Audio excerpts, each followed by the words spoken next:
Hey, if you don't happen to know who I am, my name is Reece and I'm the owner and founder of Define. And here at Define, we believe in giving you the high quality tools and education you need to define beauty for you. Because yes, you can purchase any product from our line, but if you don't know how to use it, you're not getting the most out of it. And that was something that was really important to me when I created Define, was being able to teach you how to use our entire line so you didn't have to question it and you got the best performance out of all of your products. So today I'm going to be teaching you a brand new look with our Rosé palette. So let's go ahead and get right on into it. Before we start applying any actual eyeshadow, you need to make sure that your eyelids are primed with eyeshadow primer. This is going to make sure that your eyeshadow lasts longer throughout the day. You're not going to see any of that fading. You're really not going to see any creasing. And so we carry that here at Define. We have our eyeshadow primer here. And then you will be using our dual camouflage stamper brush to go ahead and apply that. Yes, mine needs cleaned and needs some love, but she will get that later. So to put on your eyeshadow primer, I use the bigger end of the dual camouflage stamper brush. I'm just going to pretend to do it because I already have it on my eyelids, but I would load it up on this brush here. I would first go and underline underneath my eyebrow and then just use motions like this to cover the entire rest of my eyelid. So you're literally covering your entire eyelid space. Now I am just going to go like this gently because there might have been creasing from the time that I applied this to now, because it has been a little while. So go ahead and close that up. And now we are going to move into our essentials palette. So you are going to need your fluffy crease brush, and let me grab my essentials palette here.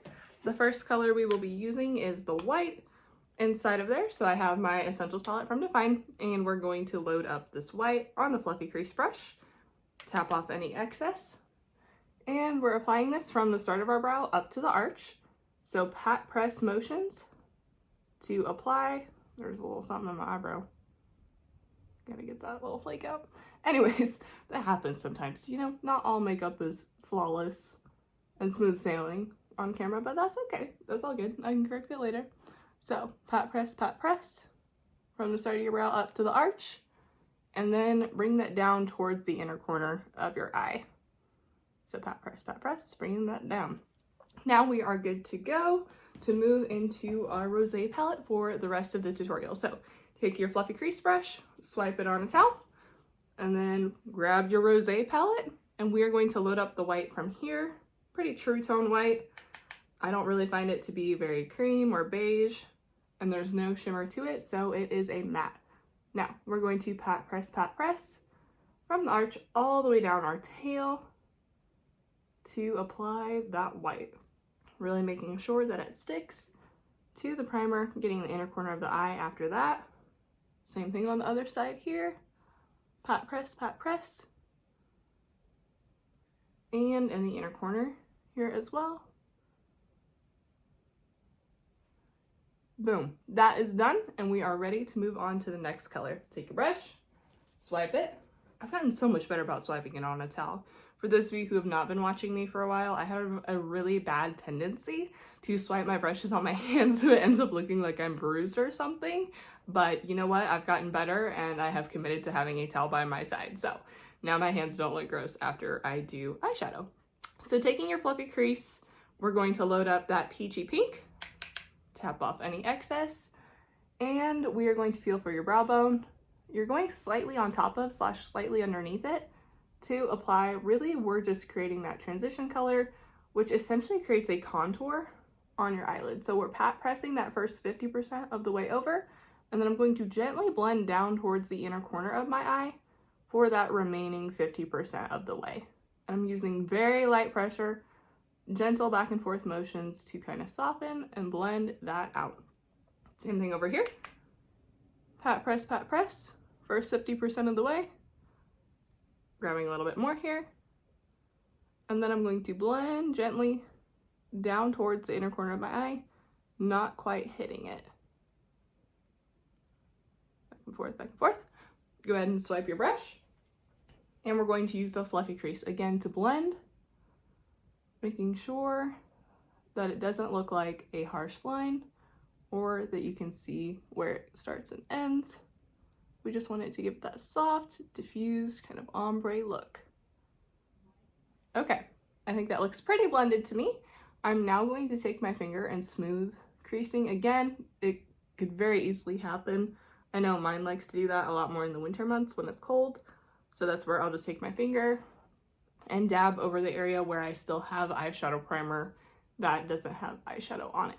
All right, so taking your fluffy crease brush, making sure I have that clean and swiped, we are going to be doing more of a shimmery look today. So I'm grabbing this kind of rose gold color, I would say, on the end here, tapping off any excess. This one you have to make sure that you pat press. I cannot stress this enough. It's a little bit more of a loose shimmer versus the light pink we'll be using later isn't as loose. So this one you need to make sure you pat press to really get it concentrated in the area you are applying it. So we're going to start on the outer corner of the eye, and I'm really pat pressing that. Now again, I'm not using super intense pressure, but I'm just really making sure that that pigment is locking into my primer, because I don't want my eyeshadow falling down my face the remainder of the day. So pat press, really making sure you're getting that on there. If you see any areas where it's lacking, go back and add more. You really are not overdoing it with the shimmer, because the more you add, it's just going to be more concentrated. So pretty and more pigmented too. All right, beautiful. Other side. Pat press.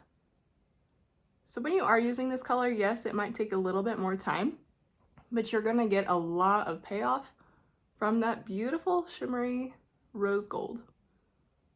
Pat press. If you need to, if you happen to have maybe more mature eyes, or you feel like your eyes kind of fold over, you can take your finger and bring your eyebrow up, and that's gonna help you get that space. And sometimes with these more loose powders, or loose shimmers I should say, it's easier to get areas that are harder if you can lift that area up. But I need to look in my palette mirror real quick, make sure everything's looking good. I am going to lift my brow up on this side. So yes, like I said, this color can take a little bit more time to apply just because you need to make sure everything's on correctly. Fluffy crease. We're going to swipe that off very gently. We are going to blend that color. So we're blending it to the top where it meets the transition color. We're blending it on the side where it meets our foundation and powder. Blending it in the middle where it's going to meet our other shimmer shade. Same thing over here. We're blending out, blending on the top, blending in the middle. So we're not blending where the actual, I would say, core of the color is. So that's about a fluffy crease brush width. That's where the core of the color is. If you need to apply more after you just blended, you can absolutely go back and pat press some more on there. This is a very reflective color. I absolutely love it. Again, on camera, it doesn't show this same as it does in person. So this is definitely a color I like in person versus on camera. All right, now we're going to grab that pink shade in the middle. This one is not as loose and is very pigmented again. So you're going to see that it goes on really easily, and we're going to apply this to the rest of our eyelid. It's just that really pretty ballet slipper sort of pink. Very light, very gentle color. It's not intense or in your face by any means. And pat press. I feel like there are almost little gold flakes inside of it as well. This would be a really pretty color for Easter, I feel like. That's a good eyeshadow color. Okay, now I'm going to blend the top of that where it meets my transition color. And I'm going to blend it very light pressure. I cannot not stress enough how important it is to use really light pressure when you're blending in the middle. Same thing over here. And I feel like I need to add just a little bit more of that rose gold in, because I feel like that light pink kind of took over. So I am going to add a little bit more back in with that. So pretty, you guys. Look at that. It's just a really easy everyday look, but you have a lot of shimmer, a lot of shine. Absolutely love it. So one thing you can do if you've watched previous tutorials, I think I did it in the first and second one for the Rosé palette, but you can do a halo if you want it to be more intense. However, today I want it to be a little bit lighter because I feel like I already have the solid color going on in my shirt, so I don't really want to add to that, but I am going to apply mascara and then I will be done. But I'm going to do that off camera real quick and I will be right back. So hold on. And here is the final look for today. I wanted to tell you guys real quick which mascara I used just in case you were like, whoa, I like how that looks on you. This is something we carry at Define now, by the way. So we partnered with Glow Skin Beauty. If you haven't heard of that brand before, they had an amazing mascara and I love their standards. They constantly are, you know, making sure they're hitting the mark for clean beauty, and so they actually just updated the formula in their volumizing mascara, and I was like, yes, absolutely, I want a clean mascara that performs. So I used their lash thickener and conditioner first. This acts as like a lash primer, and then I use the volumizing mascara after that. This is the mascara formula I use because I feel like I look like I have no lashes without mascara. So that is what I use for mascara. But thank you guys so much for watching today's tutorial. If you want more tips, tricks, techniques on how to do your makeup, then definitely be sure to follow us. I will link our Facebook, Instagram, and YouTube in the slide after this, as well as where to shop. So if you want to purchase anything that I mentioned in today's tutorial, you can go to definebeautyforyou.com. And yes, that'll be in the slide after this, just in case you're like, I want to make sure I spelled everything right, because I totally get it. But like I said, thank you for joining me, and I will see you in the next tutorial.